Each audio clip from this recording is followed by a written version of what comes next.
नमस्कार, एक बार फिर से मैं आप सभी के सामने उपस्थित हूँ एक महत्वपूर्ण टॉपिक के साथ। कह सकते हैं ये महत्वपूर्ण है।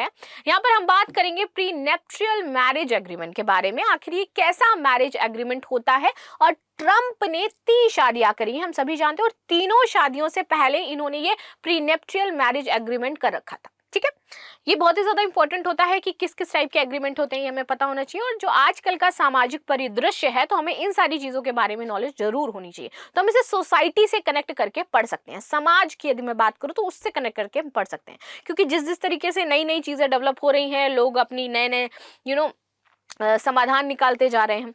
अब ये जो प्री नेप्ट्रियल ये जो अग्रीमेंट है, इसमें ये कहा जाता है कि जो डाइवोर्स, अगर कोई कपल डाइवोर्स लेता है तो वहां पर इस एग्रीमेंट में पहले से मेंशन होता है कि भाई डिवोर्स की रकम क्या होगी, आपको कौन कौन से मेरे संपत्ति के जो चीजें हैं वो मिलेंगी, और हम आपको क्या गुजारा भत्ता देने वाले हैं।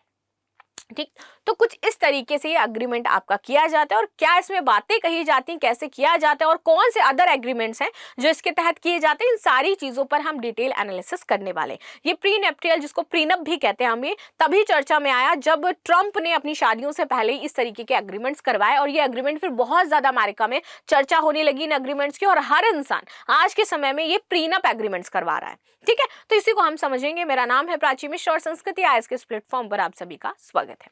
चलिए शुरू कर लेते हैं आज की क्लास। लेकिन इससे पहले आप सभी के लिए एक सूचना भी है कि आईएएस फाउंडेशन कोर्स 28 नवंबर से 11:30 बजे शुरू होने वाला था, तो वो शुरू हो रहा है। आपका आईएएस यूपीएससी फाउंडेशन कोर्स आपका शुरू हो रहा है 14 नवंबर से 10:30 बजे, जो कि हो चुका है, रनिंग बैच है। इसके बाद BPSC, MPPSC and RAS foundation course में शामिल है। देखिए, शादी से पहले तलाक की रकम क्यों तय कर देते हैं ट्रंप, जानिए क्या है ये प्रीनप मैरिज एग्रीमेंट। इसके बारे में हम जानेंगे भाई कि ये प्रीनप जो है मैरिज एग्रीमेंट क्या होता है।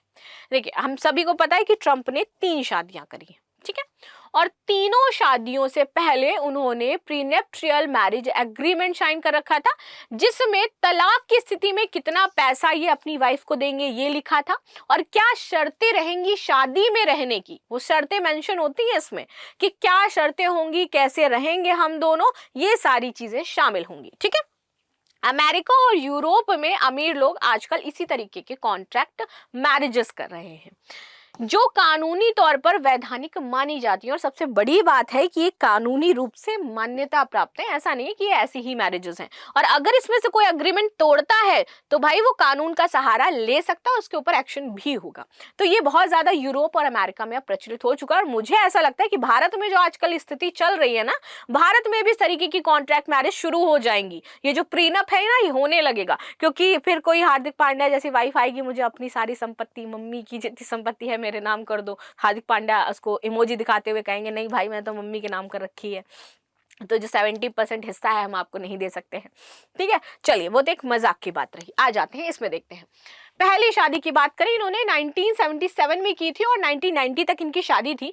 इसमें इन्होंने लिखा था, जो ट्रम्प की शादी हुई थी इवाना से, तो इसमें था कि जो हस्ताक्षर किए गए थे और बोला गया था कि तलाक के बाद इवाना को कथित तौर पर मैरिज कॉन्ट्रैक्ट के अनुसार करीब 25 मिलियन यानी कि 210 करोड़ रुपए मिलेंगे। एक हवेली दी जाएगी इनको, और साथ ही साथ 5.5 करोड़ रुपए सालाना का चाइल्ड सपोर्ट भी दिया जाएगा डोनाल्ड ट्रंप के द्वारा। तो मुझे लगता है अगर कोई ऐसी शादी कर रहा है तो वो तो कहेगा भाई अग्रीमेंट के तौर पर ही शादी करो, क्योंकि 210 करोड़ रुपए आपको दिए जा रहे हैं, प्लस 5.5 करोड़ रुपए आपको सालाना मेंटेनेंस के लिए दिए जा रहे हैं, और क्या चाहिए, साथ ही साथ आपको एक हवेली भी मिल रही है इसके तहत। तो ये इनके कॉन्ट्रैक्ट में था। इनकी शादी टूटी, इन्होंने अपने कॉन्ट्रैक्ट के तहत जो भी बातें इसमें लिख रखी थी वो आज भी पूरी कर रहे हैं। चलो नेक्स्ट आ जाते हैं। इनका सेकंड कॉन्ट्रैक्ट बनता है, शादी करी इन्होंने 1993 में और ये 6 साल रही 1999 तक। ठीक है, इसमें था कि ये 1 मिलियन यानी कि 8.5 करोड़ रुपए ये देंगे तलाक लेंगे तो आपसे।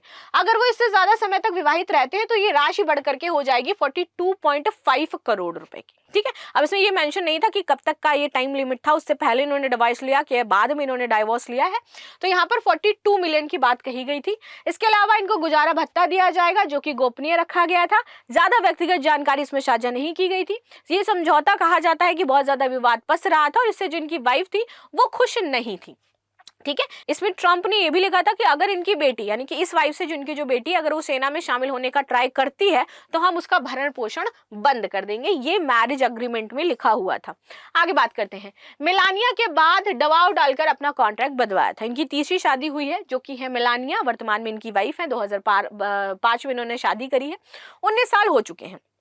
ठीक है। इनके मैरिज कॉन्ट्रैक्ट को लेकर के बात की गई थी। मेलानिया ने इस कॉन्ट्रैक्ट में कहा था कि इसमें नवीनतम संशोधन हुए हैं, लेकिन इसमें क्या क्या चीजें हैं और क्या क्या पैसा है ये इसमें शामिल नहीं है। इसमें अब आ जाते हैं इनकी तीसरी शादी पर जो कॉन्ट्रैक्ट मैरिज हुई है, तो ये अभी तक चल रही है। इसमें बहुत सारी बातें क्या मेंशन है ये अभी तक निकल करके नहीं आई है, क्या पैसा ये भी नहीं कहा गया।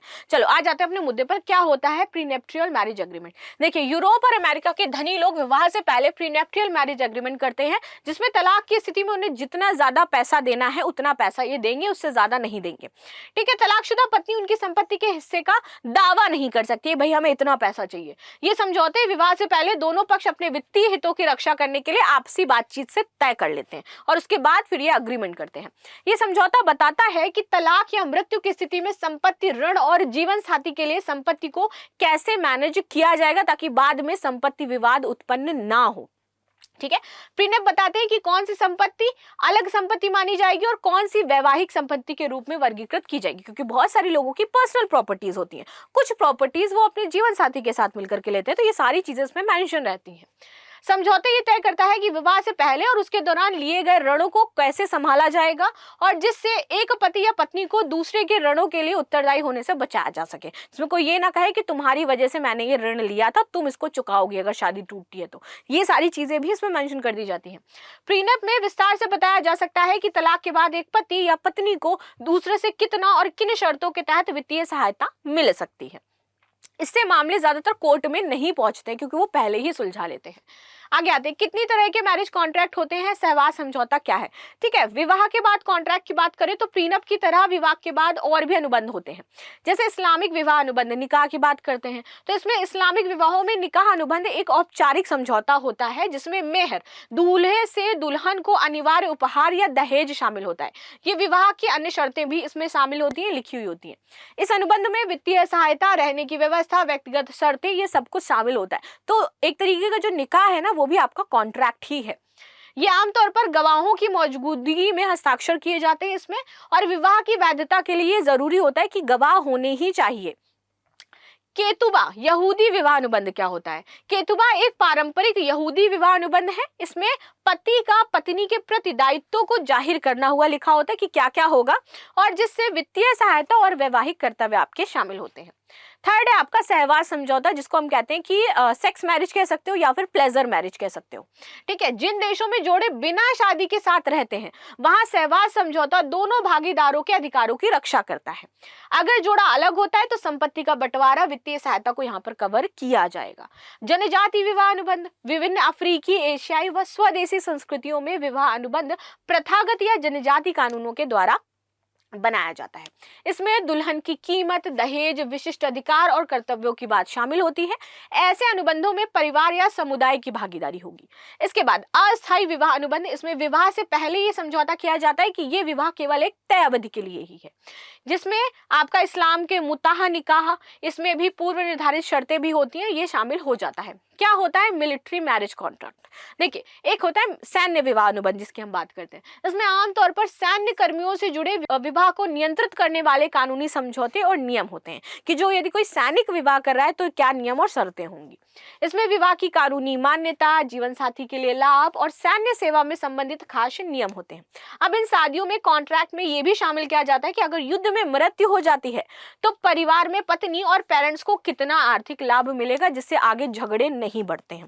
तो अब आपको ये तय करना है कि ये कॉन्ट्रैक्ट वाला जो सीन है ये अच्छा है या बुरा है, और अगर ये भारत में आता है तो क्या बदलाव देखने को मिलेंगे। यानी कि कोर्ट्स पर मुझे लगता है कि थोड़े से मामलों का जो बर्डन है वो कम हो जाएगा, क्योंकि आज के टाइम में सबसे ज्यादा दिक्कत है जो कोर्ट के पास, यदि मैं मामलों की बात कहूं तो इसी के होंगे कितना पैसा दो, इतना दहेज लिया था तो इतना पैसा दो, इतना ये मिलना चाहिए। हाल ही में आपने केस भी सुना था जहां पर लाइक कीर्ति चक्र मिला था, उनका भी मुझे नाम नहीं याद आ रहा है, शायद विक्रम ही नाम था, अगर आपको नाम याद हो तो मुझे बताइएगा।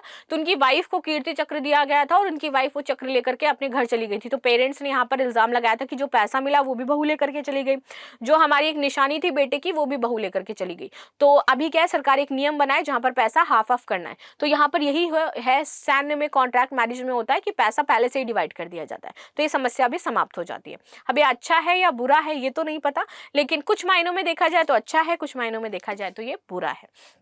ठीक है, तो मिलते हैं नेक्स्ट क्लास में, तब तक के लिए धन्यवाद। लाइक शेयर सब्सक्राइब करना बिल्कुल भी ना भूलें and thank you so much.